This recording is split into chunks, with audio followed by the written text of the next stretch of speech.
Alright, so let's get this party started. So, I will be talking today about world building. I actually didn't get a voicemail. So we're gonna kind of take a look into what it takes to start your world building and maybe figure out some of those issues that you run into as you start your world building. So you might be sitting here and going, what do you mean by world building? What is this? So pretty much it's where you start with an artistic vision, you design stuff for that vision, you work on the storytelling for that vision, and you also write about it. This is not English class. You don't have to be like super honed in on it. It's just kind of getting things down on the paper, which I'll talk about later.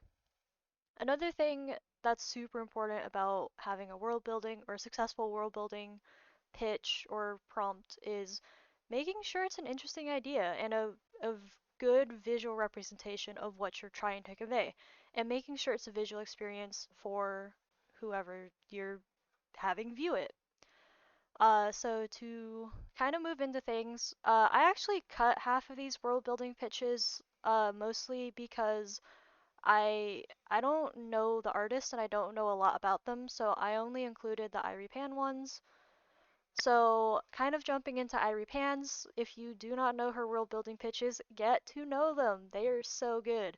This was her first released one, at least first release from what I know. It's called Ambrosia. It's based on the Nepalese honey or mad honey hunters or their honey hunters. And so she worked in a lot of sort of religious details of how this society functions based on the honey that these hunters go and collect in the world. And the world is actually dying.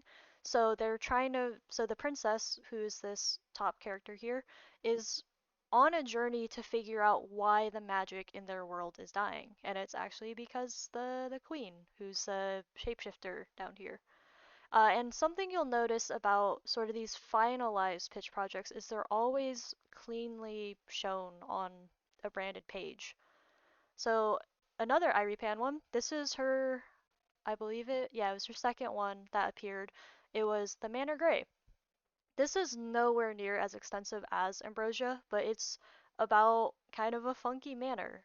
I'm actually not super certain about the story behind this because usually when she talks about her pitch projects, she talks about Ambrosia because everyone seems to know Ambrosia and it has a really rich world that she's built, whereas these are kind of smaller explorations of more characters and props specifically. This also has key arts in it, unlike Ambrosia, which only really had environments. So this kind of goes through what makes the house weird and stuff like that. Next up is Vesta. I'm actually not sure if this was the game canceled by Blizzard. Um, I'm not entirely sure about the details on this, but this was actually a game pitch. I don't know if anything came of it or if she was working on it any further than what is shown here, but it's pretty much related to, I believe it's Venice, and there's sort of like a robotic takeover in Venice, and she has key art, she has character explorations, kind of how does this character move. She has a butt ton of props on this boat, also key arts and environments. And then all of these also break down sort of what's going on these things. So like these little bird callouts here are saying, hey, these are drones that like go around the city trying to find Vesta and this kid who travels with Vesta. And then it also has some creature designs or vehicle designs. I guess they're kind of the same in this world because the creature is used as a vehicle. Ugh, my mouse likes to do stuff. So let's start diving in. So why do we make pitch projects? Why do we world build? Well, first off, it's something fun. You know, it kind of keeps your art fresh because it's something you're pulling from out of yourself pretty much. In terms of other things, like on the hiring end, it shows that you're able to think through the finer details of a world and sell that world to a potential buyer or viewer. It also kind of shows your unique artistic voice. It forces you to kind of direct your own work, which can be super helpful if you know where you're going and you've really honed in on that idea. And it's a great selling point for your art. It shows those people who are going to hire you, what you can do, how you think, and it can be especially effective if you do have different pitches for different demographics, and it shows that you can speak to a target audience demographic or genre. So, next up is it's a spark. We all want to spark connections and we want to have an interest in, what we're communicating. And so it's it's important to have something that's relatable in your pitch. Because if you think about it, like if you think of Bluey, everybody loves Bluey. I haven't watched it, so I actually don't know. But like it's for kids. The shape language is very kiddie. The colors are very, you know, towards that demographic of kids. On the other hand, you have this is the old SpongeBob SquarePants. I hate the new one. We don't talk about the new one. You know, SpongeBob was a part of probably most, if not all, of our childhoods. And even though SpongeBob is a square sponge, Patrick's a starfish, none of the characters are actually human, you're still able to create that connection with that character. And in some ways, you live vicariously through whatever they're doing, like catching jellyfish or being chased by a horrifying Sandy that's trying to hibernate, stuff like that.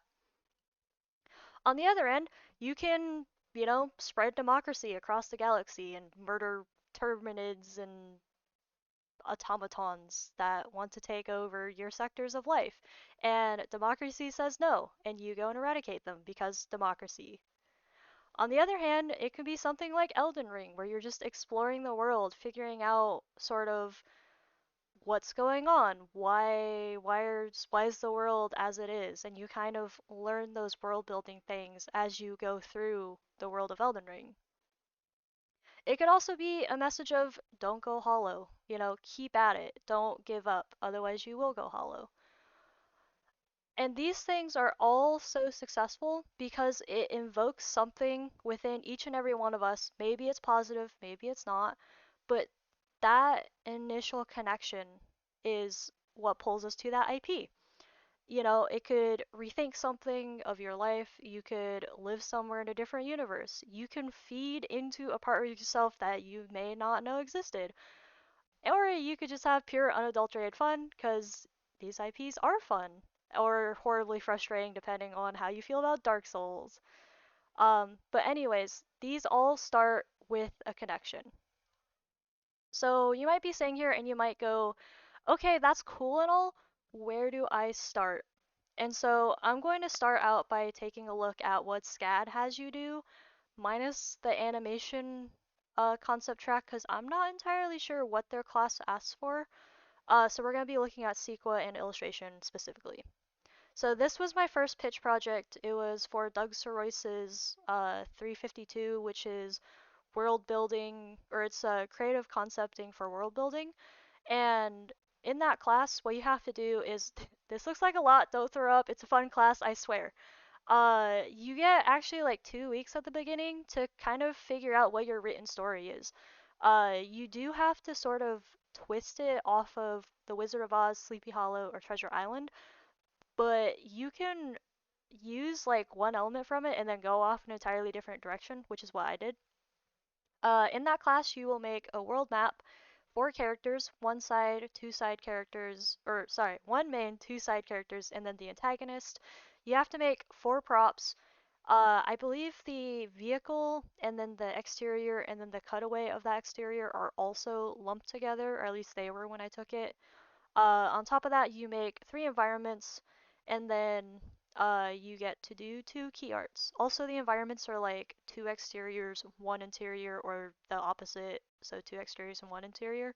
You get to choose, I believe, unless he's changed that. And then your final thing is kind of pulling all those things into a pitch book, which is what is in front of you on the screen. The other option you have, this was my second pitch. It's called Beneath the Veil. It's a precursor to Beyond the Veil because I had no ideas when I took that class. Uh, so pretty much what it is it's for Sequa 311 called Conceptual Illustration. I would highly recommend Robert Atkins. I know other Sequa professors teach it. Atkins is obviously a goat. He's the advisor of our club. So this is very different because it actually doesn't require you to start with a pitch. I would recommend having one because it helps sort of give you a path as you go through the quarter. But you start out with 80 silhouettes, then you do character turnarounds for you create 3 characters from those silhouettes. So it's one main, one supporting, one side character. Or no, it's main, side, antagonist again. And then from there you create expression sheets and a movement sheet or action analysis for a more general term for that main character. You create a creature, you do silhouettes for that. I don't actually have like all my silhouette work in here. I need to make pages for that. But you make a creature, you do 6 interactions for that creature. Then you do 1 prop, 5 interactions with that prop, 1 vehicle, 5 interactions with that vehicle or that vehicle interacting. Then environments. You do 1 interior, 1 exterior, then you make another pitch deck. During this class, though, you do have a few side projects, so you'll have one world building prompt that you build out with a group of people. So it's like a group project that you build a world in based on another IP.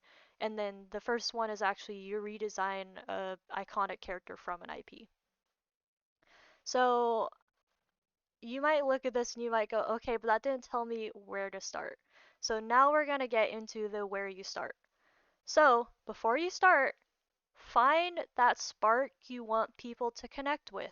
What makes you excited about this idea? What draws you to make this idea?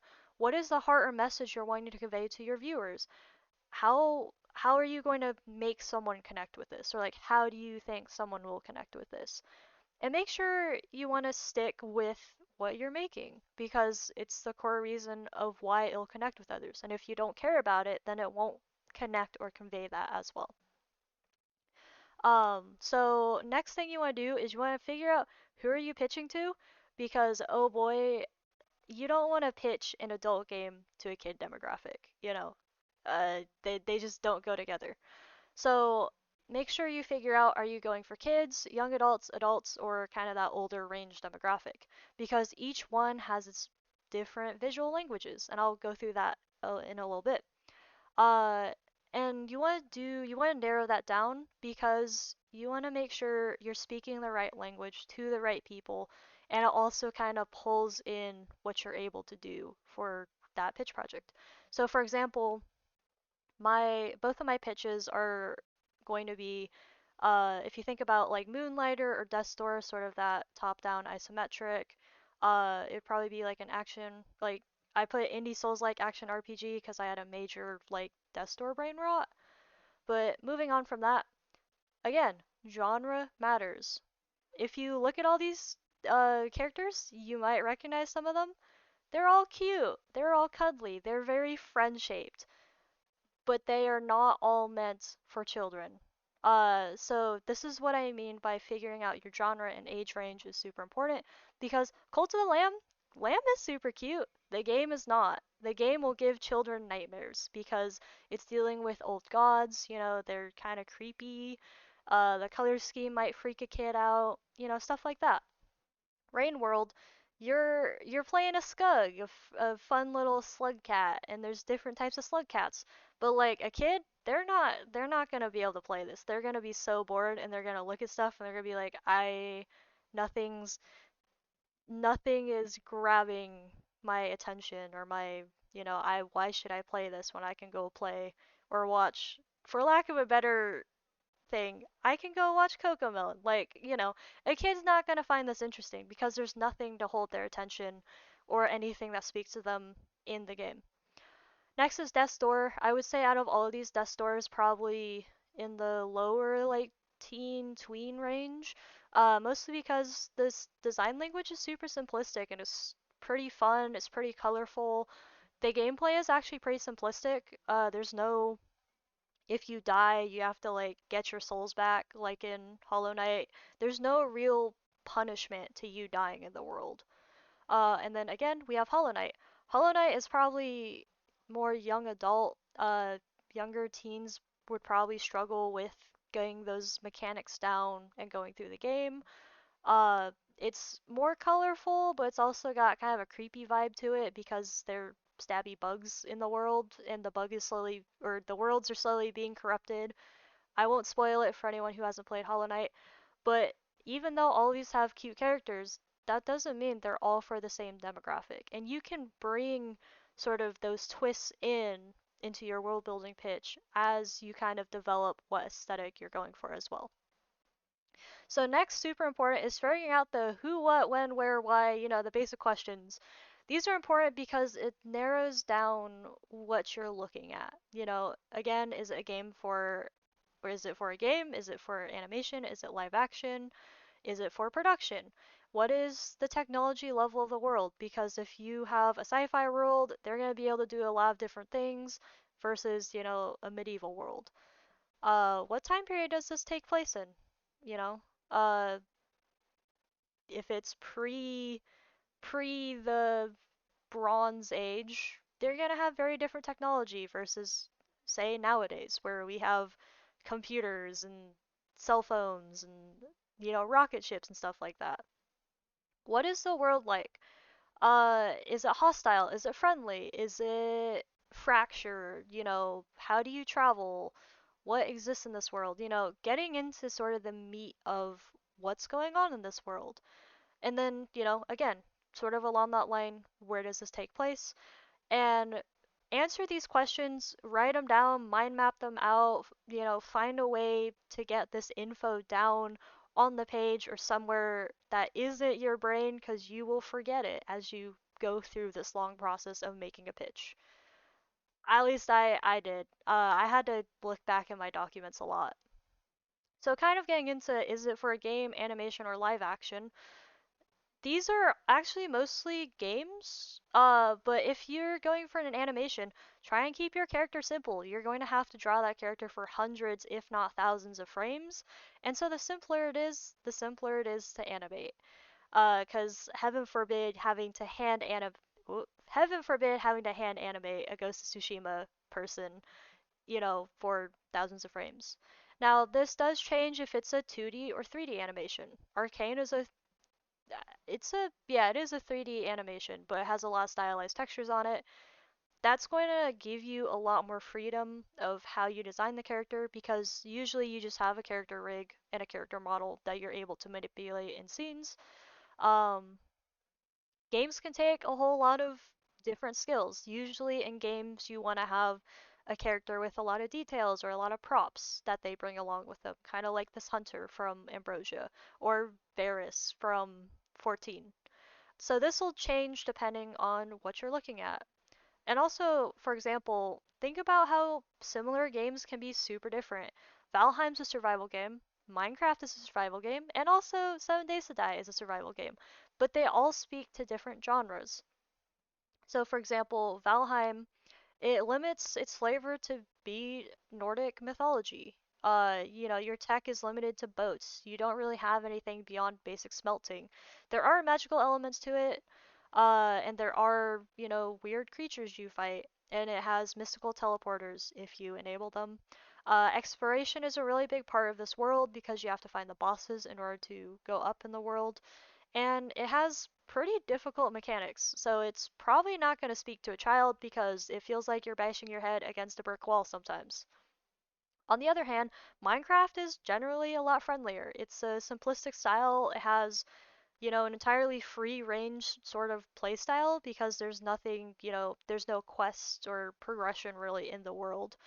Uh, it's limited by its blocky style. Everything is a cube, more or less, I think. I don't know, it's been a hot minute since I've looked at new Minecraft stuff, but it's more kid friendly. It's got simple shapes, simpler gameplay. It's got, pretty bright colors and, it's easy to kind of digest in the brain. But also has a large adult audience because of its exploration and openness and all what you can do in it. Um, on the other kind of end of the spectrum, we have 7 Days to Die. It's definitely for adults because there's blood, there's gore piles. It's probably gonna freak a kid out, and the zombie models are pretty grotesque. And it's a pretty realistic style, so kids probably gonna, if they don't get freaked out, they're probably gonna get pretty bored because nothing tickles their brain. And in this game, exploration is paramount for survival. It's got a zombie flavoring. Surprise, surprise. And then its tech is pretty modern day, but it's apocalyptic because it's zombies. So moving on from that, once you kind of figure out those, the next important thing is figuring out your story. There's several ways to do it. So in Illustration 352's world building class, you actually sit down and you write, it's like a three-act structure with like three blurbs under each act. Uh, so there's like three main events and then the denouement at the end. Look at what other stories you're using. You know, figure out what tropes are in other stories. Like, uh, Romeo and Juliet. Love is that's a trope. Uh, find out ways you can keep it simple, and if you can pull or you want to pull things from other stories or even other games, pull those from them because you can't technically own an idea, uh, unless you know like straight up plagiarize it. But that's the whole point of world building is you can pull that idea and then make it your own by going off in a different direction if you really want. Uh, you know, you can keep it simple. You don't have to reinvent the wheel because everything kind of already has a pre-established design language, and we just kind of go, yep, that's a door. Yep, that's a cat. That's a very angry cat. Yep, that's a car. That's a wheel, you know. You don't have to completely redesign what a wheel looks like because otherwise it might not read as a wheel. If you don't know where to start or you have like all these ideas kind of bubbling around in your head, start writing them down. If you have to word vomit them on a page, if you have to mind map them, figure out how those ideas tie together just by putting it out there and in a way that you can like draw lines or go, yes, this goes with this in some way that works for you. Also, if you don't really know an overarching plot or anything that you have in the world, start by building out a simple like character prop or environment. For example, if anyone knows the sort of like angel print I have, where it's like the red moon, yeah, he's a mailman. He's just really scary. And his giant scythe is a letter opener. So like doing something like that to sort of start those gears going can be really helpful for your pitch if you don't really know where to start. Also, figuring out if there's an overarching goal for your story. Are you trying to overthrow a ruler? Are you trying to find the truth of the world? Are you trying to find out, you know, something? Are you trying to find out the truth about yourself? Are you finding something lost? There's a bunch of different ways you can go that, you know, you get to choose because it's your world building pitch. So, for example, just throwing mine out there, these are the two stories for my pitches. Pretty much it's revolved around the world is dark. That's mostly because the goddess in this one, she rose out of the sand to save the world because the sun was burning their world to death. People got scared, going, oh no, what's this darkness? Freaked out, and then murdered her. And then that's pretty much what set the events of Beyond and Beneath the Veil into action. And all of those kind of just feed into each other. So moving on. Oh, why'd it go backwards? Uh, so example, again, these are my limitations. It's a dark world. There's no sunlight, and there's not really a moon either because there's a whole web just kind of spun around the world that keeps that light out.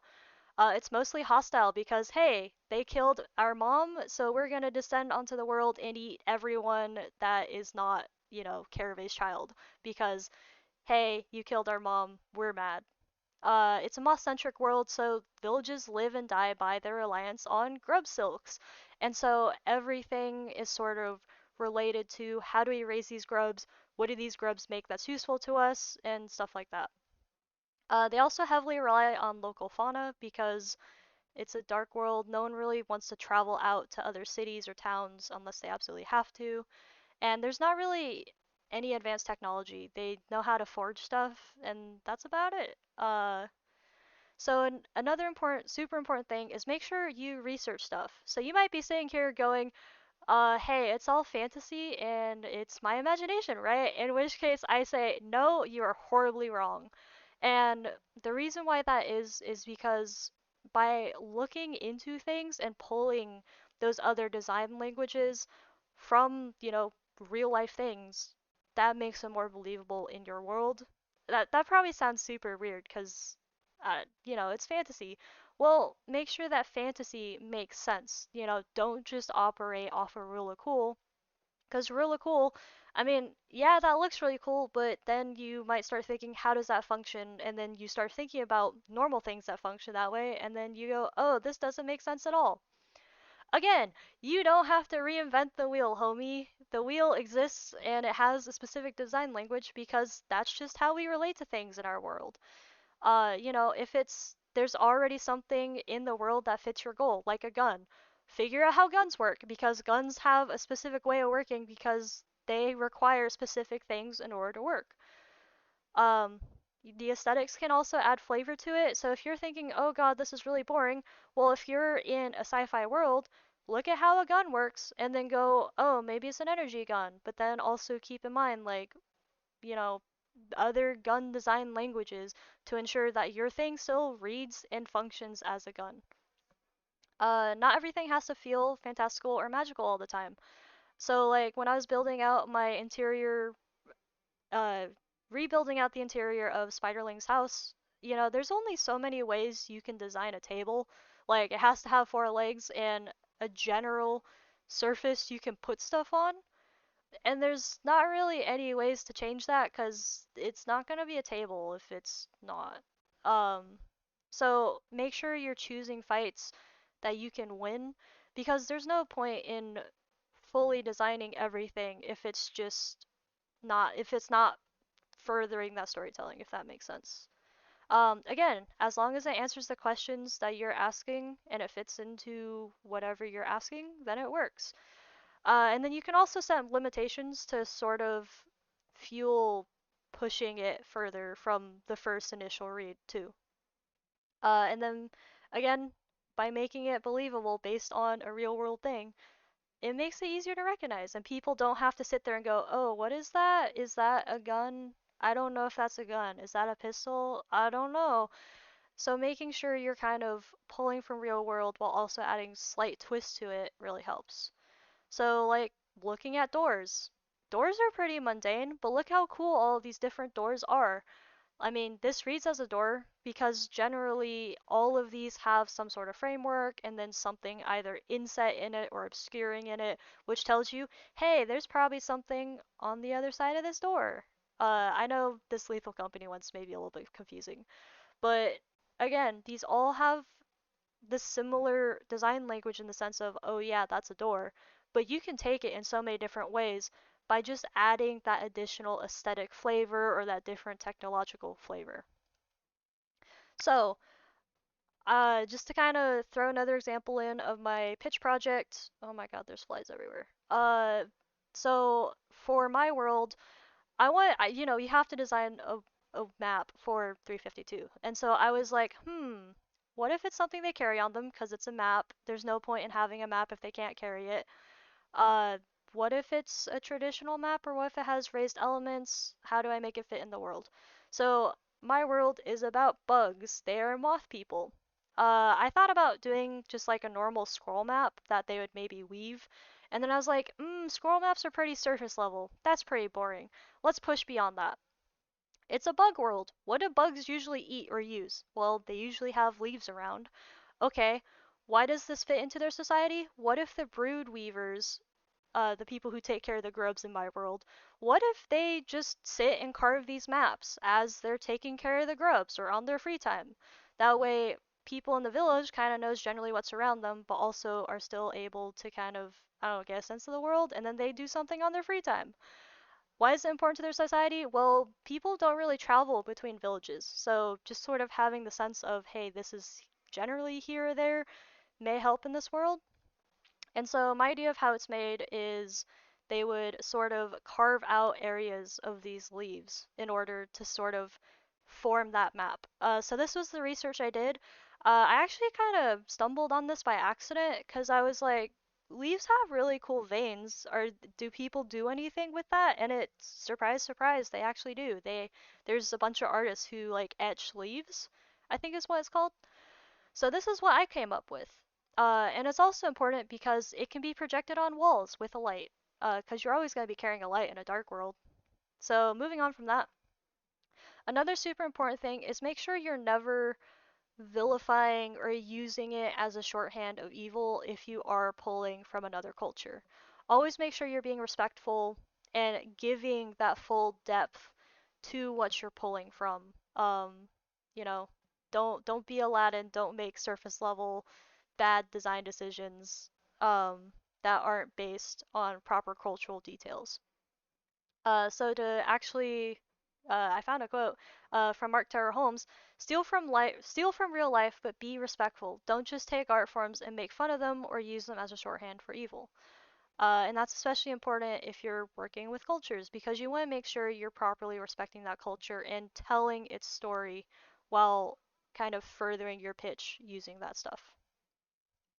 So next up is make sure you're digging deep. Don't just go with those kind of first reads if you can avoid it. And also figure out ways you can add depth to your world. In the scenes that you're making or, what you're making with your stuff, people may not go like, "Oh yeah, that's a basket," or "Oh yeah, that's this or that." But by just having that thing in that scene, you're adding to the realism of it and the believability of it. So just some things to think about. Think about, what's their legal tender in the world? What is their clothing like? What are the territories like? Are there different sort of social customs in that world? What do they build stuff out of? Especially if you're playing with different technological societies. Uh, what do they import and export from that world? Do they trade? If they trade, what do they trade? What are things in that area they could trade? Uh, what does their transportation look like? Food, laws that govern the world or that country. What's their technology like? What mythology do they have? Do they believe in gods? Are they, godless? Stuff like that. And also, what's around them? What does the flora look like? What does the fauna look like? What do the creatures look like? Everything sort of like digging into those further details. So to kind of harken back to my pitch projects, these are the silhouettes I did for all the creatures when I took the Sequa 311 class, and I knew that in my world it'd probably be easiest if I figured out, hey, what do Carave's children look like? Because, there's these awful things that descended onto the land and started eating people.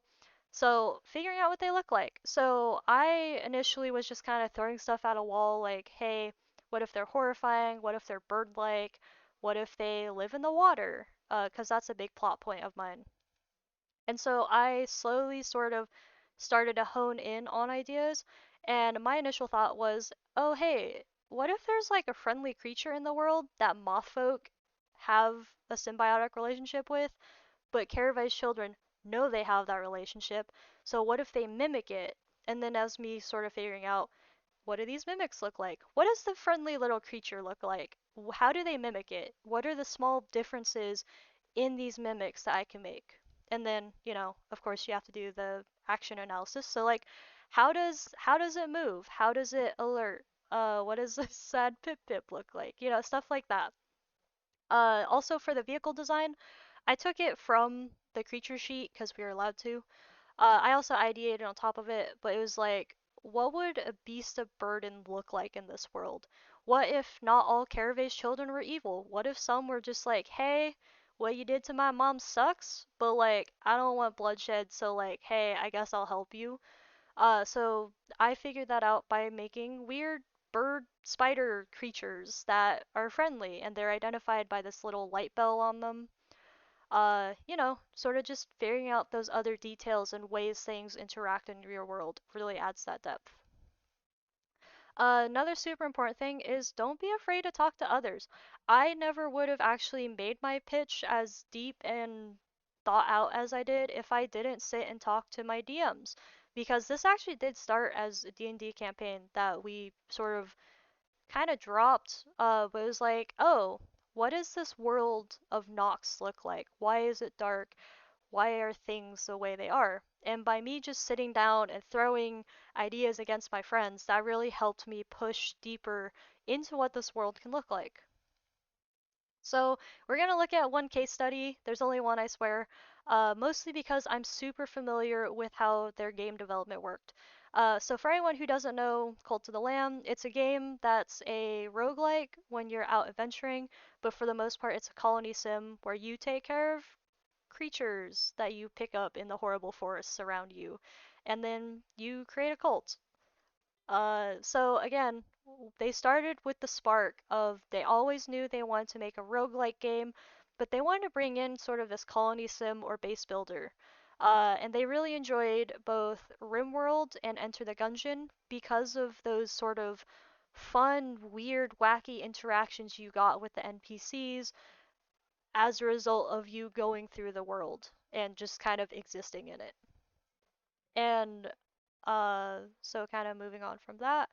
So on the left is like the first edition, and then on the right is, I believe, a later, closer to release version of Cult of the Lamb, but not quite finished version of Cult of the Lamb.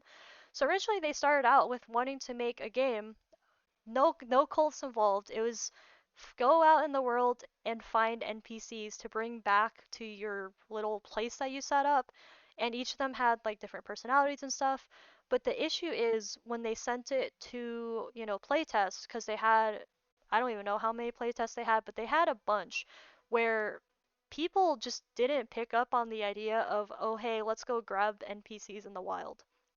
So they ended up rethinking it. They play tested it and went, they aren't doing what we want them to do, and they aren't thinking what we want them to think. Let's revisit this. This was also gameplay for sort of what that looked like. Don't mind the little cult of the lamb. I pulled it all from a video. So the next sort of, I believe this was the next version of it, or at least the next released version that was shown. They just went straight into like the, hey, what if you're like a demon god and you control people in your cult? There are a few different versions of this I found. I'm not sure if this one came first or if it was this one. I'm assuming it was this one because the other one looks like it's honed in a little bit more on their artistic vision as they go through. So, for simplicity's sake, this is the next version of Cult of the Lamb. They started kind of bringing in the idea of, hey, what if you're a god, like the last god in the world, and people, these are your followers. They are the people who help you and keep you alive. And, you have to build a village for them because they're your followers. And then after they play tested this one, they were like, I really like this idea. I get the cult dynamic. I get you have to find people. I feel really awful for sacrificing these little people who are super cute and look like me. So then Cult of the Lamb revisited and they went, okay, people don't want to delve into their dark desires and feed into this idea we want to be paramount in our game. So let's rethink this. So then I've seen a bunch of different versions from this. I'm not entirely sure of the timeline of like this screenshot and a few others I've seen, but they went, we've been adding a lot of horns and weird stuff to the followers. What if we just go straight animal? And then that way people don't feel like they're sacrificing people because they don't look, I mean, they're anthropomorphic, but that's a little bit removed from a human. So, they might be a little bit more fine with murdering their fellow cult members. And they also knew at this point, because they were like, hey, what's an easy sell for this? Oh, you run a cult. So once they kind of figured out that aesthetic flair for their game, then they started going, okay, we need to figure out rituals. Cults deal with demons usually. How are we going to introduce a demon system? So they kind of honed in on that vision as they figured out stuff from playtesting. So this is Cult of the Lamb nowadays. It had a. So the most interesting thing about this is they started with their Spark. They, made versions of it, went, this doesn't work, but they still kept that initial Spark the same. So that's another super important thing for your pitches. So this might get a little bit heavy because I asked a bunch of alums. One of them's actually currently in chat right now. What are ways or what are issues you run into or you see in world building pitches, and how do you sort of figure those out? So the first person I asked was Hector Troncoso. He's the director of Submersed. He's also the founder of Anachronaut with Olivia, and I forget the PA's name. But his main takeaway was make sure the scale of the project is doable. So he kind of broke it down into three different sections. So if it's for a class, make sure you're really focusing on that storytelling. Make sure that story reads from beginning to end of your pitch. What makes the visuals and stories of your pitch unique? What makes them rise above sort of that general idea? What sort of world building exists in your story that sets it apart? And then after you sort of figure out those things, make sure you're creating visuals and design aspects. Um, sorry. Create visuals and design aspects you need to get from the beginning to the end of your narrative, and make sure that through line is there within your pitch. Now, if you're looking at something that's actually going to hit production, so this is more looking at like animation capstones and the ITGM collaborative game. I'm not sure if it's a capstone. But make sure you can't like make sure you're selling that story, so you're making sure all that class stuff is there, but also make sure you can explain how this project will be successful under either a set time span or a budget. Show that you understand, how production will progress, and, make sure you know what's going on in the story and how all those visuals and the vision of the story is being plussed by all that stuff you're making. And then, make sure you can actually achieve it in the, budget or time span that you have set. For something that has a long-term budget, so like, Submersed, where you have a Kickstarter and you have, a larger team of people, you have to spend a lot more time in prep work, and also making visuals to sell the idea, because you have to develop your narrative and then also the visuals for that narrative. And then for this, in order to like make sure it sells properly, make sure you have story beats visualized, the main environments visualized, and of course the characters, because the characters are going to likely be the biggest vehicle of your story. uh, if you have any sort of tests or demos that you create during this production process to show sort of what that final product's going to look like, have that in there too. Also, make sure you let people know how your budget's going to be used, because a lot of people, might get suspicious if stuff starts disappearing. And then you could just be like, oh, hey, yeah, we're actually using that to hire more production people or something. And then the big important thing is making sure you have sort of an art Bible or a pitch book, which pretty much encompasses the entire development phase of that pitch. And then it's easy for people to sort of look at and go, oh, I understand how this is going to look when it's grown up into its full production phase. Hector also gave a lot of additional insights, just sort of like kind of all over the board. So make sure if it's for like your portfolio, make sure you're really focusing in on the stuff you want to focus on. So if you're wanting to do environment or map painting, focus more on the environments than the characters and props. Or if you really want to focus on characters, focus in on those and then work on the other stuff later. So if you're an environment design focus, make sure you're doing the main environments of the story, where the characters hang out, where they meet, or big parts, like big moments of your pitch. Make sure you go in depth and you break them down, so that involves texture callouts, if you need vertical slices or set dressing, uh, different multiple views of that set to make sure, someone, if you hand it off to them in production, that they could actually build that. So that really helps. If you're looking more at characters, make sure you show the entire process start to finish, silhouettes, values, colors, stuff like that. Have model sheets.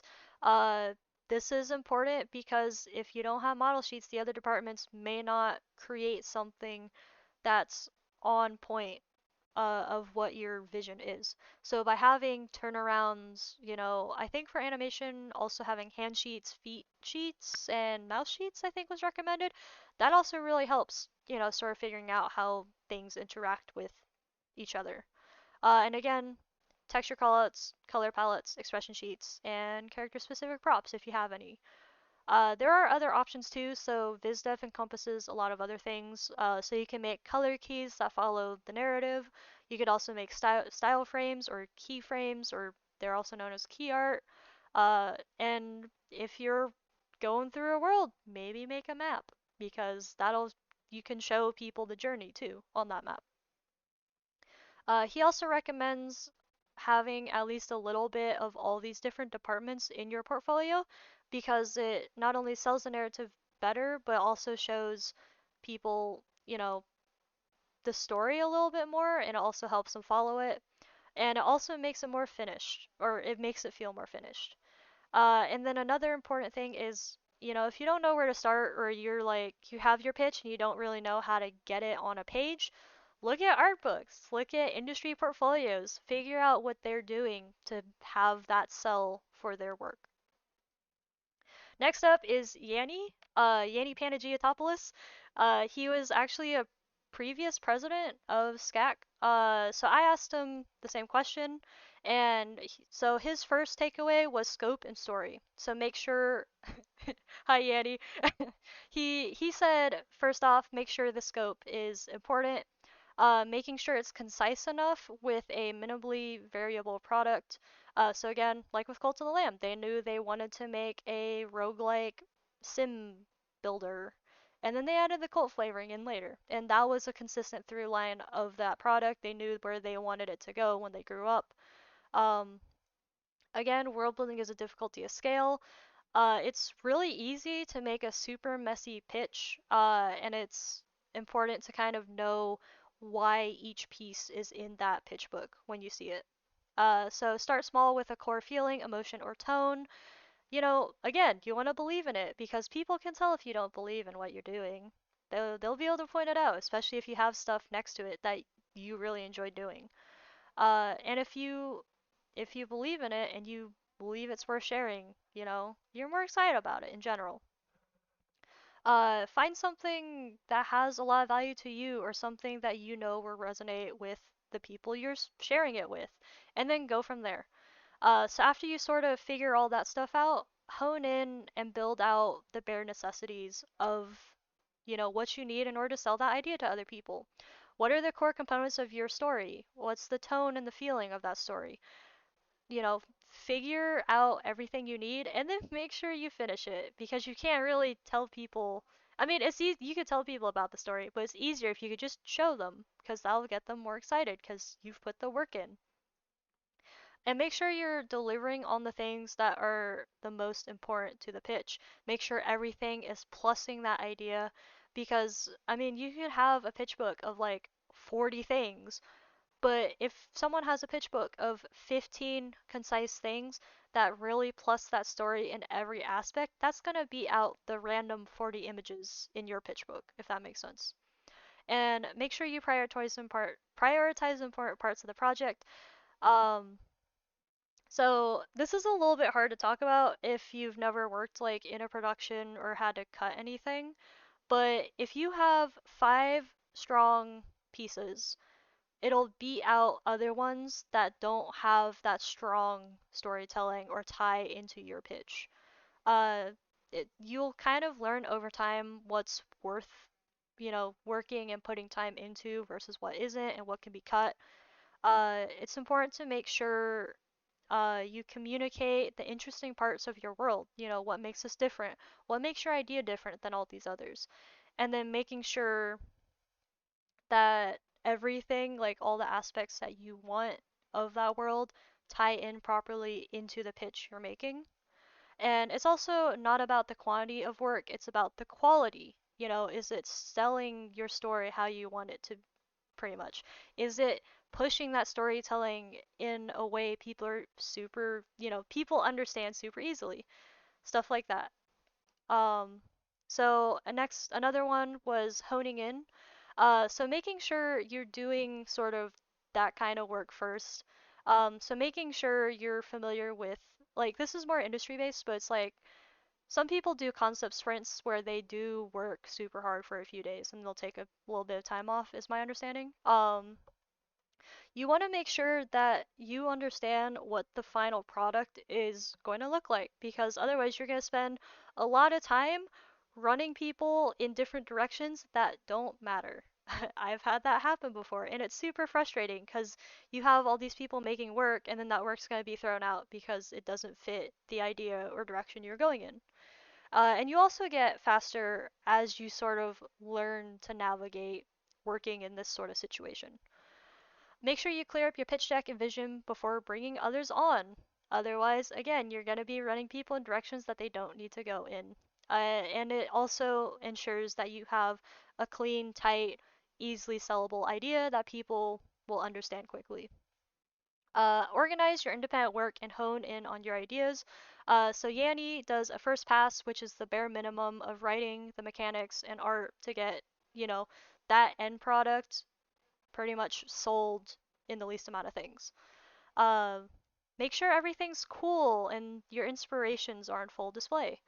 If you have stuff that maybe isn't making it into that first initial cut, still save it because you might be able to bring it in later, or maybe save it for another project. Don't design things that aren't inspiring you in the moment, and don't keep things in that aren't plussing what you want to in that pitch. And then make sure that world builds towards something. Make sure it's not just all rule of cool. Make sure, everything makes sense and reads clearly. If your story and cool stuff isn't being communicated, then that means your story fails because it's not properly telling people what you want it to. Uh, Again, figure out the minimum amount of work needed. Focus on only doing that work until it's done. If you go in too many different directions, you might lose that flame and passion you had on that piece, and you might also forget the direction it was going in. And then once you get kind of those bare necessities done and that super important stuff to sell it, then you can do extra work on top of it later. But make sure you have those solid bones in place first. Next is Kai. I know Kai's not an alum, but he's worked on a capstone, so I thought his input would be interesting. So he recommends starting and working from inspiration on real world cultures. There's a lot of interesting things in other cultures that might not even be in, the culture you're from. So for example, there's food, agriculture, weapons, rituals, customs, clothing, and a lot more. And then another way to start is sort of start by fusing, different aspects of those things together. Again, make sure it's not offensive and make sure it's paying homage to the original cultures you're pulling from. So his example actually was his film, his 3D capstone Animus. He said the original idea was Japanese Ronin based with a medieval fantasy knight and a hint of sci-fi. He said that the Ronin aspect was later removed. I'm not sure why, but he also wishes that they looked into more unique cultures to sort of push it a little further. He also says a good understanding and strong inspiration creates unique worlds. Next up is Ethan Salmon. He was a previous secretary of SCAC, I believe. Um, so he says a good place to get inspiration is again the world's actual products. How are they being unified under that one vision that they're meant to serve? What would that product look like in that world and how are they designing it to fit in that world?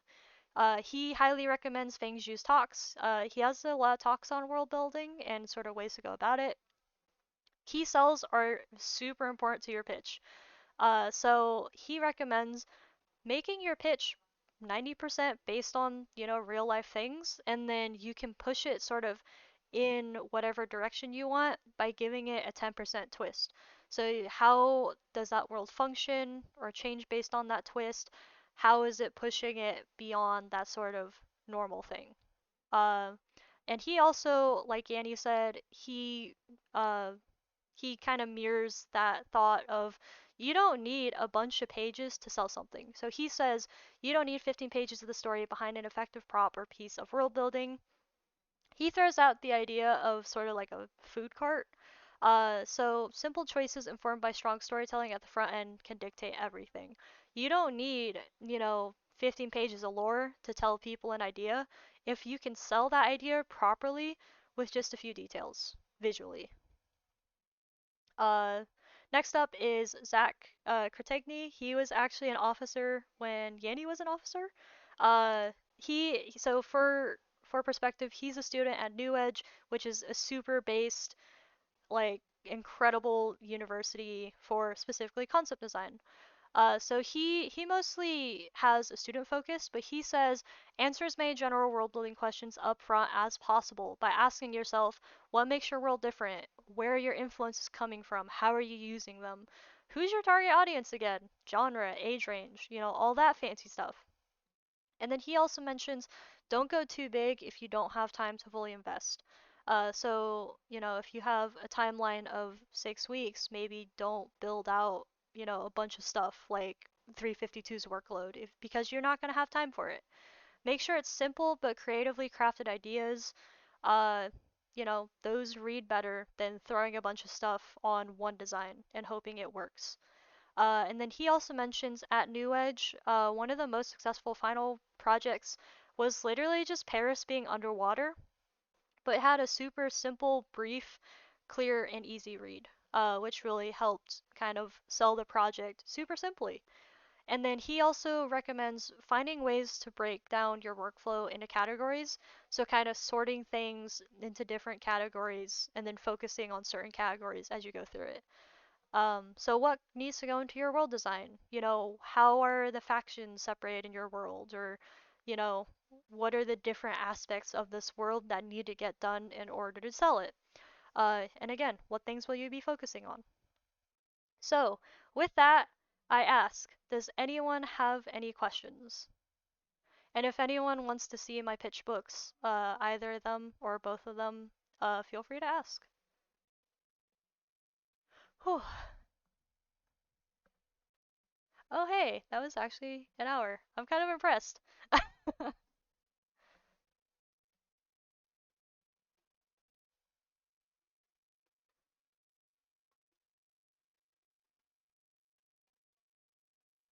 Oh, dude, there was one talk I did where I had to fill like uh 2 hours and 45 minutes, and it was brutal.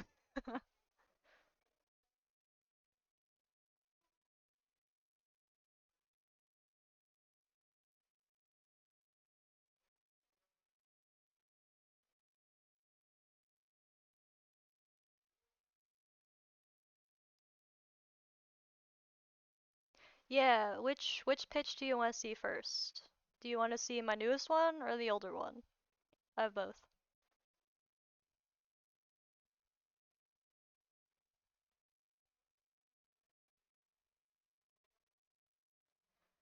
There's a lot of lore. Like I thought about like just walking through my pitches, but I thought people might find them boring. I'll start with the newest one since Yanni votes newest. Okay.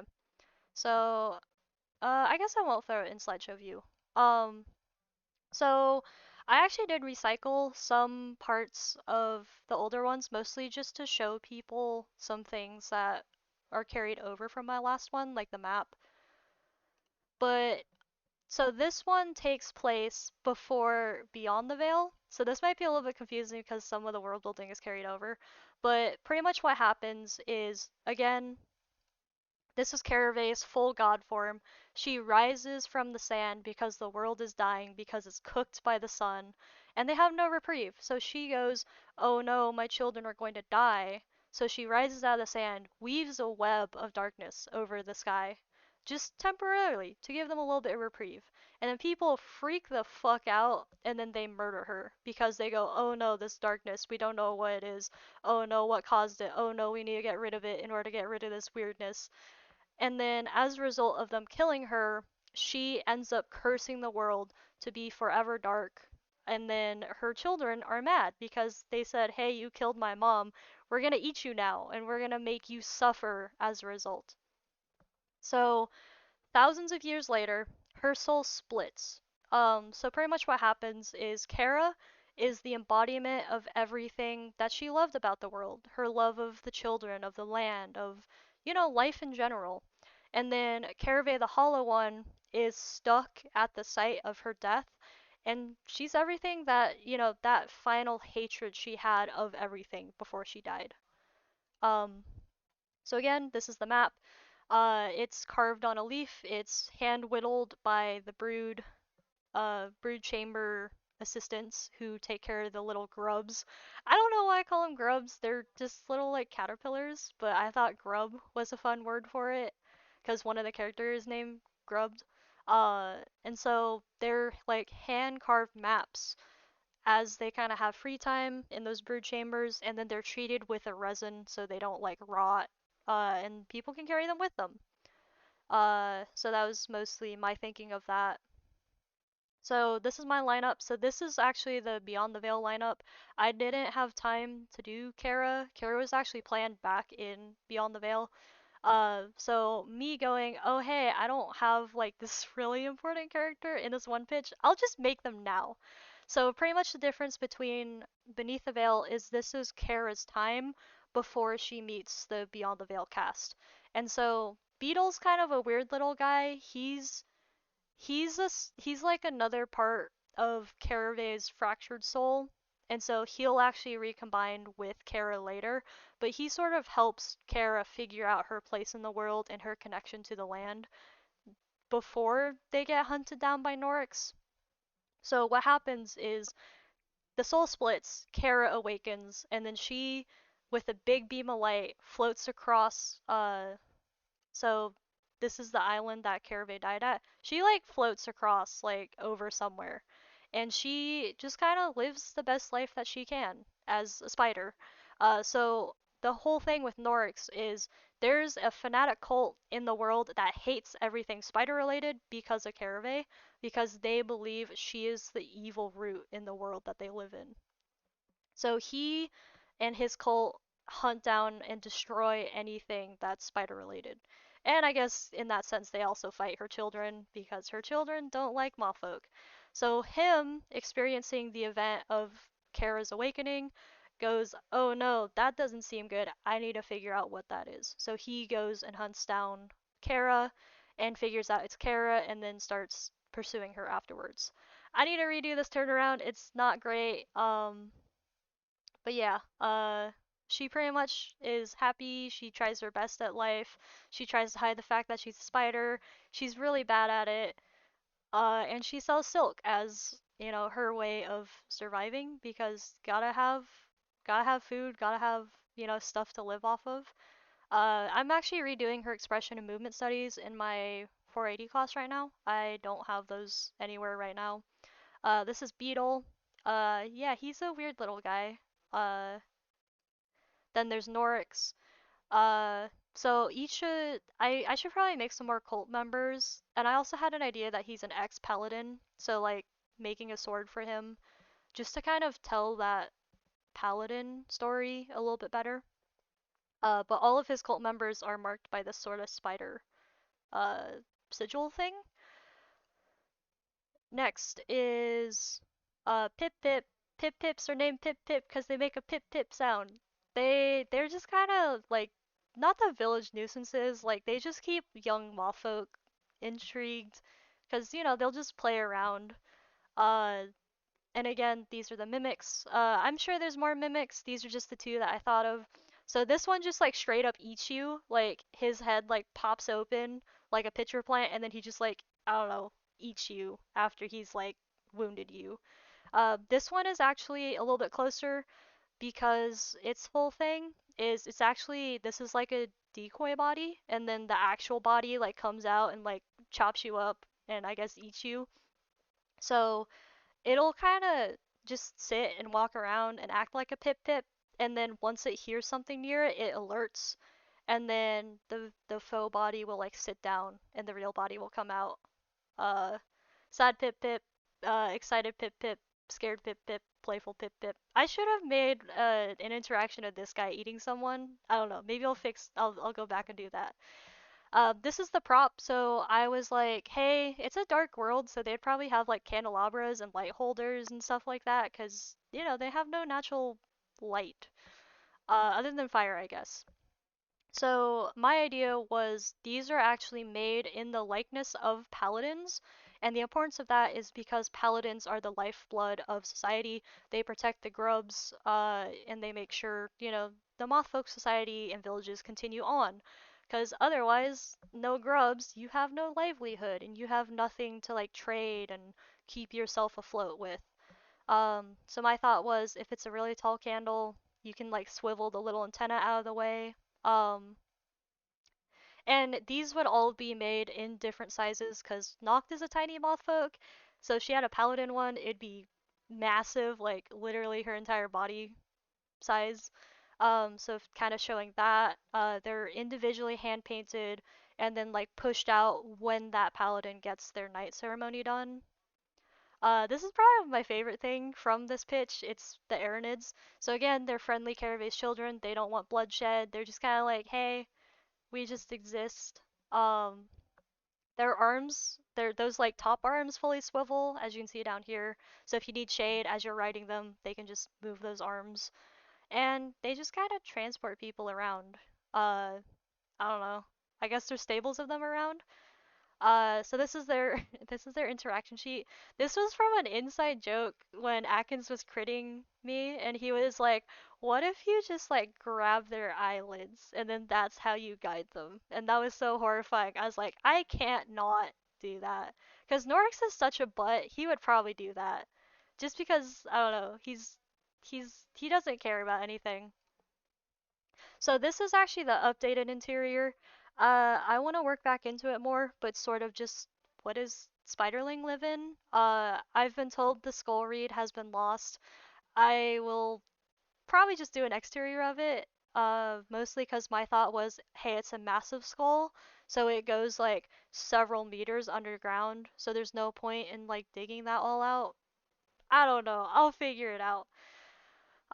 But this is where she lives. She, crafts her own silk, spins it, uh, turns it into fabric.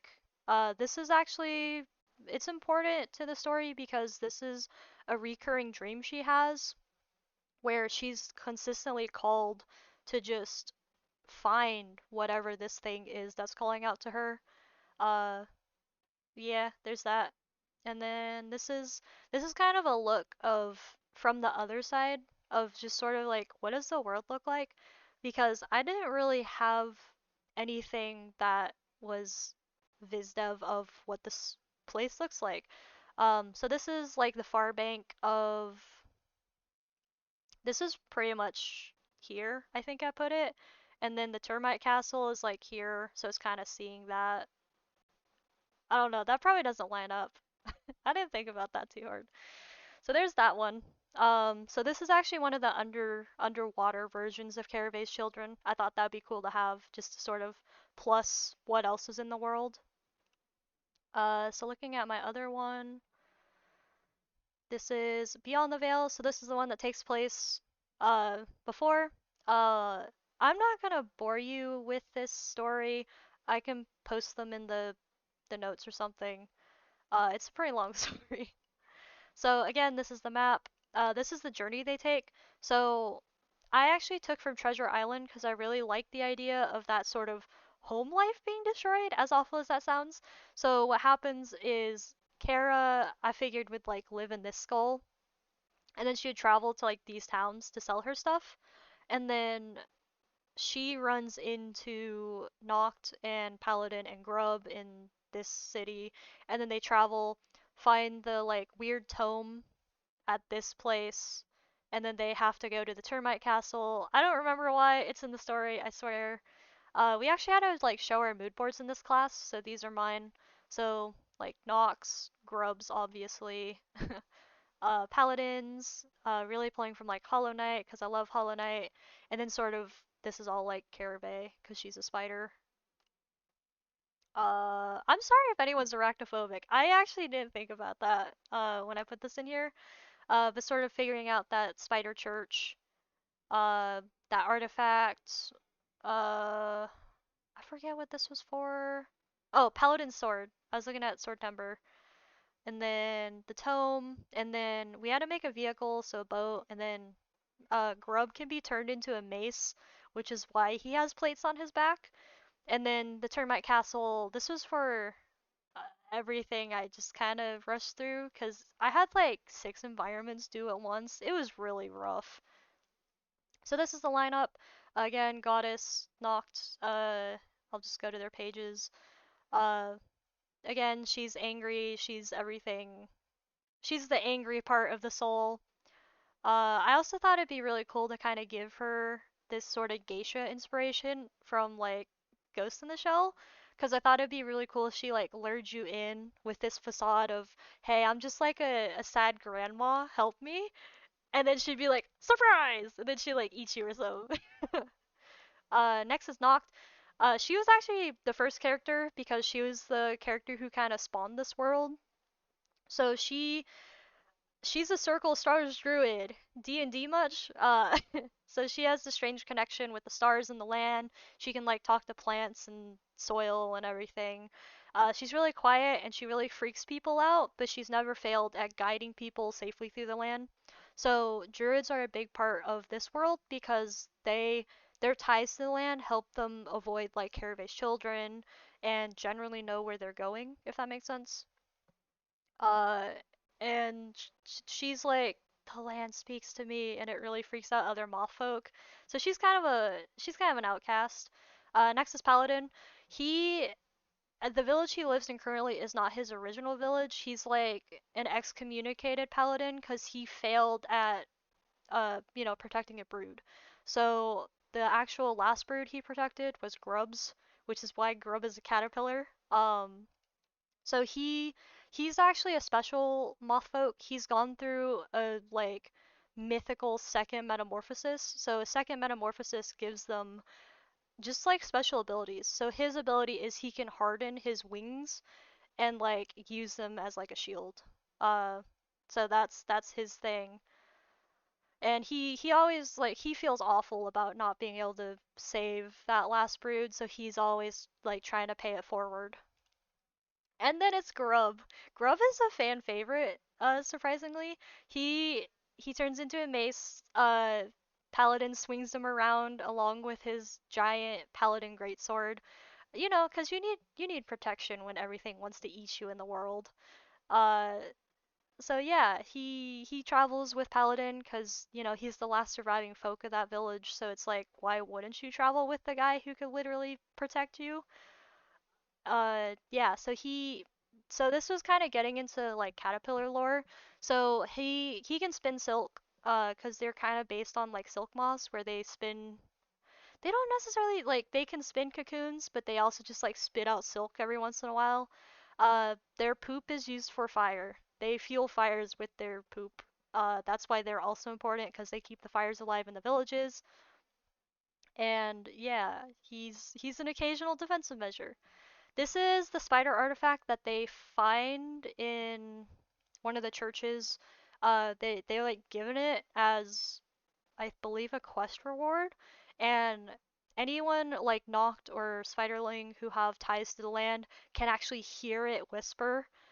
And a lot of people hate this thing, but a lot of people also just look at it like a paperweight because it's like, what is this weird little artifact thing?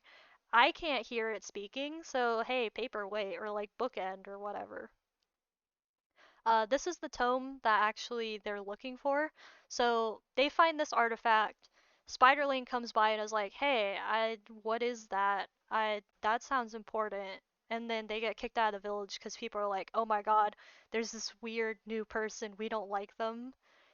And also, you're causing issues. So they kick him out of the village. Then they go and find this book. So this is the book that Spiderling has actually been looking for, and it's like a tome on Caravay. It was written post her death, so it has like a bad aura. It's stinky, I guess.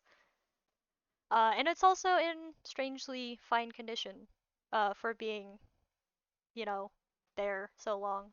I had a lot more fronts of it. I just thought these were the best ones, and then obviously this is the one that came to a finish.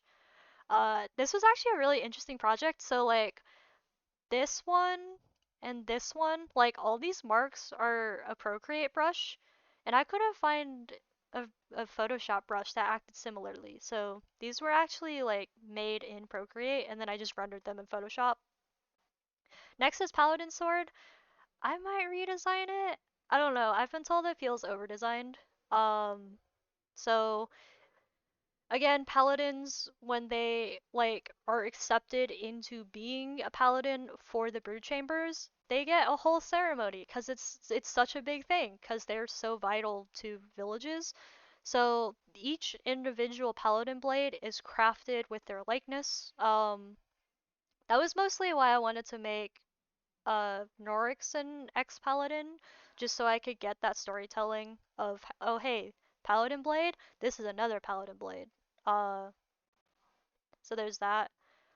Uh, Grub Mace, he doesn't like being thrown around, but he figures it's better than being eaten.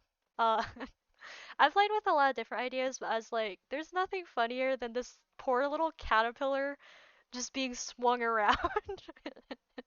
He doesn't enjoy it, but it's that or death. So, one's a little better than the other. So we actually had to have a vehicle. Like we were forced to have a vehicle, and I don't know why I didn't think to do like Carave's children back then, but I was like, ah, they have to pass, cause it's like they raid the termite castle for something, and then they're like, ah, crap, we have to go across the water to the cathedral, cause that's like their end goal. There's something in the cathedral that they need to find. Or it's like, it's been calling to both Noct and Spiderling, so that's why they go to the cathedral. And so people in this world don't really use boats because why are you gonna go across water that's infested with stuff that wants to eat you and kill you? So it's kind of trying to figure out boat language. I originally wanted to only have it, have it be like this, where it's like, it's a little bit dangerous, but you can go really fast with it.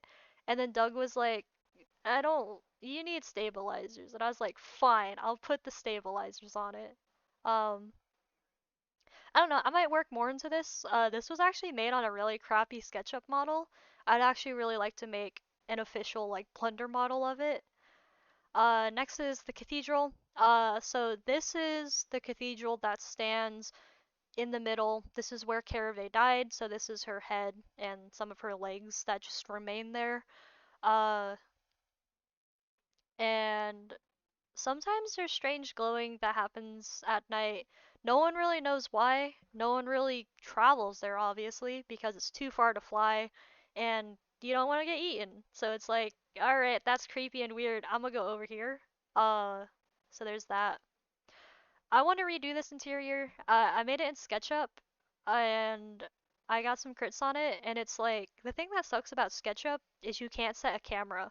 So it's like, I'd have to entirely reline this if I went back in and worked on it in SketchUp, so this will probably become a Blender model.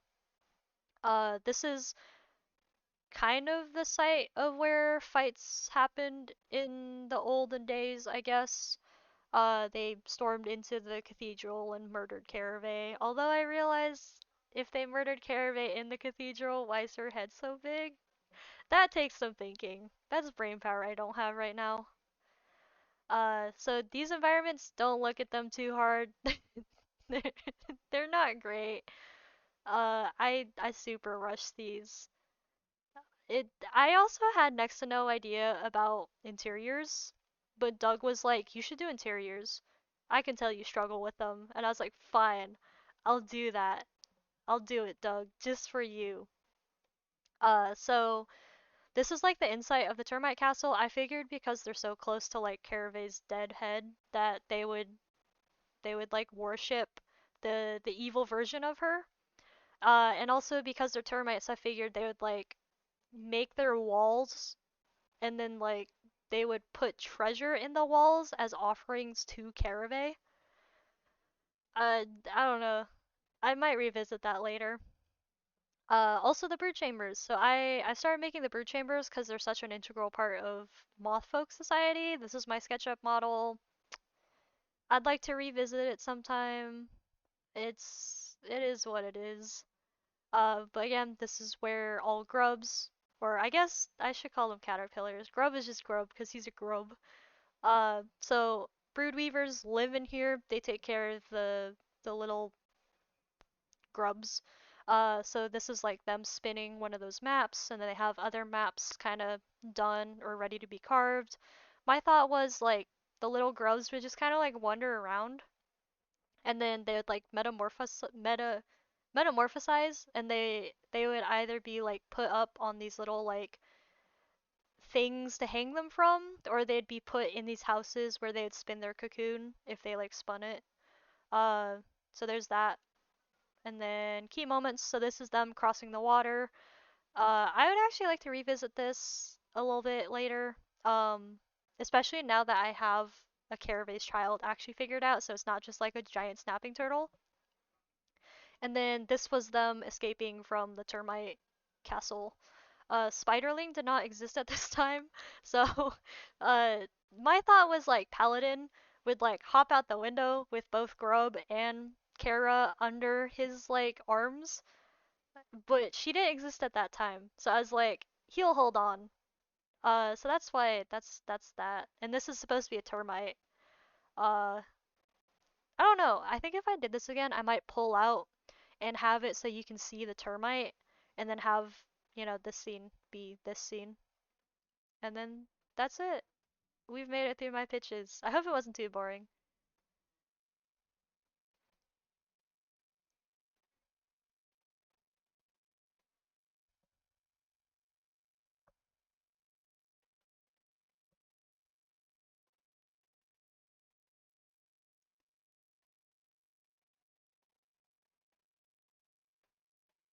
I do want to continue working on these pitches too, as an alum. Like, I mean, I've already pointed out like stuff I want to redo, but like another thing I want to redo is like an exterior, a key art of Spiderling and the exterior. Probably the other view of this because a lot of people are like, "Where's the door?" And it's literally like this is like half the skull. Oh my god, my mouse is freaking out. So getting that kind of other side read, and I've also heard that it's important for modelers to see that other side. So there's that. I'd like to work more. I'd like to make this a 3D model because I know this is off. It's not right. I'm redoing these. There's something else I wanted to do. I totally forgot what it was. Oh, I guess the Nork stuff. Fixing.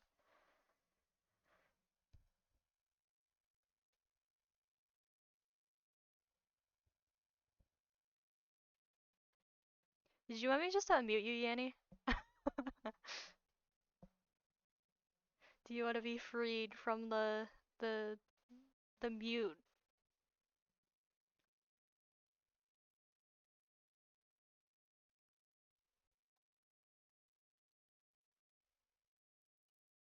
You're free from the prison. You should be. There you go. Hello. Yeah. Hello, hello. Um, I have some really boring stuff to share that's like if you're working on a big project and you're trying to organize it, how do you organize the like sprints of work that you need? How like it's basically just checklist stuff and reasonable expectations of your own time. And then I have a little bit I can talk about with like art bibles that come pre-art. I had a really good talk with Ben Morrow earlier, or I guess last year now, in November, and a really good art Bible starts without any art in it. It's a very comprehensive long document of photo images of like tone and how things should be. And then as a project develops, you prioritize the stuff that's important to get visualization on early, and then you replace the photo images with art that you're making.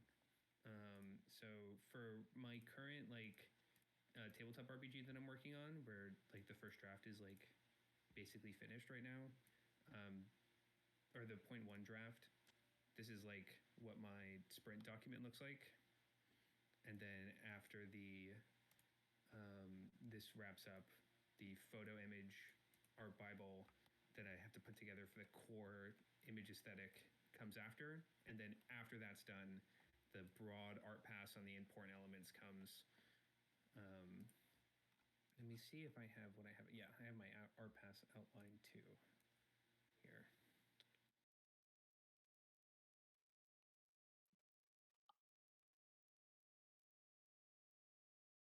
and this would be like the first art pass I need to do for kind of selling the book itself.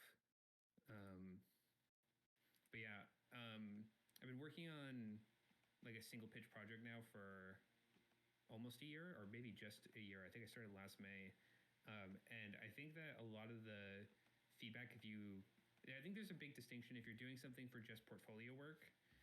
It's about getting pieces to get you to work on another project. If you're doing something because you want to turn it into a real project, or like you think that it's something accomplishable, so like if you want to publish a book, or kind of like do an animation with your friends or stuff like that, the difference in what you need to prioritize is like they're very very different kinds of projects.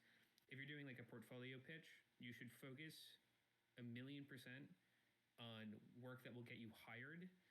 Um, and then if you're doing like a personal project, you should focus 1,000,000% on work that will make a project. And there's a huge difference between those two things, and you will find that out very early when you start working on a project. For what I was talking about, or for what I was talking about with Tessa before, having like an idea of what your minimum viable product is so crucial. Like, if I only got to make like 5% of the game, what 5% of the work I need to do is the whole game, right? And stuff like that. That's the kind of stuff that you should be prioritizing if you want to do like an animation, or if you want to do a small indie game, or if you want to do like a tabletop RPG thing, or a book, or a like children's book or something. Like, how little of this needs to be done for the product to be showable and like quote finished, and then everything after that is just making a better product on top of that. And I because I think the problem uh, in my experience, having worked in the game industry and having done a little consulting to help like friends or people working on senior projects, is that when you're doing a pitch, you're the director of everything, and director responsibility isn't like emblematic one. It's not one that is just like a title. Keeping a project focused is really, really, really hard. And when you're doing world building and stuff, it's a problem of scale. And I mean that as in you only have so much time to work on something before you burn out on it or it becomes unmanageable. And if you aren't prioritizing like a small, manageable, finished game that healthily takes in the expectations of how much work you can do, it's never going to get done. And then even worse, if you have people working for you, sometimes people just ask for work that doesn't finish the project. And I don't. It's not even that it's bad work or not useful work. Like, it answers some questions, but it's just plainly not finishing the project. I've done, I think, like a senior game and two post SCAD like indie game groups where the director did not know how to interface with the art that was being made and the game that was being made, and everything he was asking the artist never would make it to the final game and didn't help any of the game getting being made. And that those environments will kill you. They are so draining and so bad and so frustrating. But yeah, I could yap a lot about this if anyone has any questions about stuff. I will say also, like, no shade to no shade to my friends, but also, if you've never made a game before, don't don't have, what is it? It's like 11 characters set with 9 Yeah, environment zones with only 2 artists, and when yeah, only one crazy. artist has only worked in concept art. 100%. Yeah, I think especially with game projects, for some reason, the people that helm game projects have like these super crazy ambitious goals that are unmanageable and require so much work. And it's like you don't even know what the game looks like yet. Like, you, the director, you have no idea what you're making yet. And I think that's like the most important thing that you got to figure out first is like where do you actually see a game that's going to be done? Is it fun to play? Can like without any art, what's the game here? Um, because I feel like directors just want to ask people to make a lot of art, and that's cool. I like making art. It's just that if you're not paying people and you're asking a lot of favors for friends, you kind of have like a responsibility to them to do something that you can manage. But yeah, also that was a really good talk, Tessa. Thanks. It's actually like one of the longer talks I've given in a while. It was super good. It was super informative. I came about 20 minutes late, but very good information.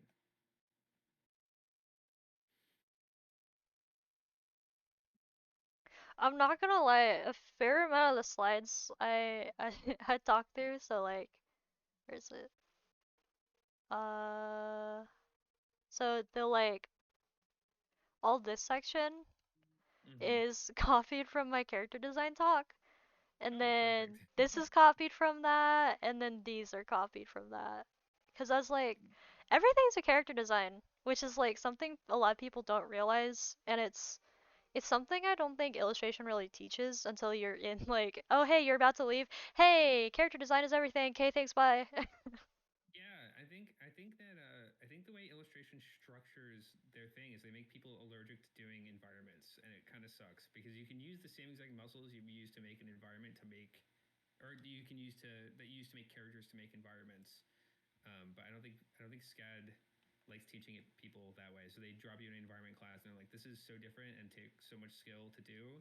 So here's your foot in the water. You're probably never gonna try this again. that's Unfortunately. that's what I like about like uh, I feel like you need more classes in illustration because like they're like, hey, you're not gonna get in with characters, but we're also not gonna give you classes for the other stuff that you need to get in the industry with. And it's like Yeah. it's such Mm-hmm. a weird dichotomy because it's also like you spend so much time just like flip-flopping between concept and publication and editorial, which I mean, I understand some students may not know what they want to do, but at the same time, for students who know what they want to do, it's like so just it's like pulling teeth because it's like I don't care about this, but I have to make it in this style because that's the requirement for this project. Oh yeah, 100%. And like, there's obviously like a good balance between like what's best practice to learn how to do concept art, and then what's like the stuff to get into your portfolio.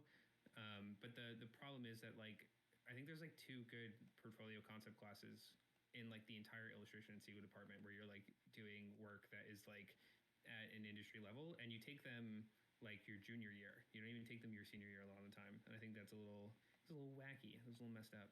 You really have to force a lot of the other classes to be good portfolio classes. Yeah. Like I wish the illustration capstone, like the thesis class, was like actually about like a self-directed project that you were doing and not like a whole bunch of nonsense. And it's even gonna be more nonsense now because they're taking away Wimmer's business class and making it part of that class. And not only that, I think they're still combining 460 and 480.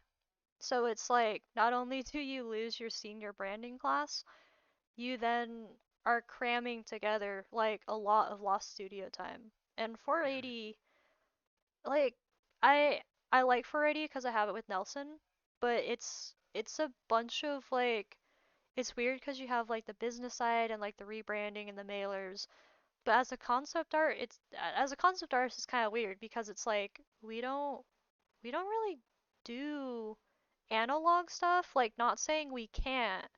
It's just kind of weird because like, what would you No, send an art director? I agree. Well, if you are contracting, you will be sending invoices to people. But like at the end of the day, a lazy invoice is just your logo on whatever the default PayPal template is, right? Like it's not like a super complicated thing. I think the branding stuff, the most important stuff is like having a logo, having a unified way that you present your work, and having like a business card are super duper important. And then after that, the rest is like how do I want to be like professionally come off to the people that I'm working for. um, and it's always good. It's always good to have that kind of stuff. It's not like the most important part of that. Take it with Casey unless you want. Like, I know. So Muhammad Danawi. In a I way. Okay. Mm-hmm. Yeah, I always mess up his last name. He's also a good option. He is publication and editorial, but he has a lot of good business, like more business stuff and like business connections and stuff like that. If you I would honestly say take Nelson unless you're super interested in that business side. Um, my recommendation would be to really focus on getting a nice, clean brand identity that you think represents your work and your professionalism. Because especially after you graduate, you're going to be sending out a lot of like applications, and you want to make sure that you have a really nice looking resume. You want to make sure that the way that you're sharing your work on your portfolio is very professional, and you want to make sure that like you have like a recognizable business card and all that stuff. Having a really nice, clean brand identity definitely does go a long way, and every artist should invest in that. So I'd focus on like just like the most important part of when I took it with Wimmer was figuring out the stuff that I still use is like my logo. I use very competently. I have like a set amount of fonts and colors that I use on all my branding stuff. Um, Let me see. I can give some feedback if you don't mind. Um, and then I think that if you have the checklist of business card logo, fonts that you like to use, colors that you like to use, and a way to present your work, that's like if you have that, you're super set. And then after that, you should the only things that you need to work on is my resume, and you can get away with like a very traditional looking resume if you have the work experience for it, and like maybe an invoice thing depending on how you want to do it. But again, like I have like a mail invoice that I use. I have my PayPal invoice set up to a template that I made. But again, that's like it's like it's a level of professionalism that's beyond a normal expectation after you graduate. But it's a nice thing to have. It's not bad. I'll show you what you do in Nelson's. Let me grab mine. Don't judge my Mm-hmm. resume, or I mean, you can judge my resume. I'm gonna change stuff on it anyways. I'm also changing my letterhead and invoice.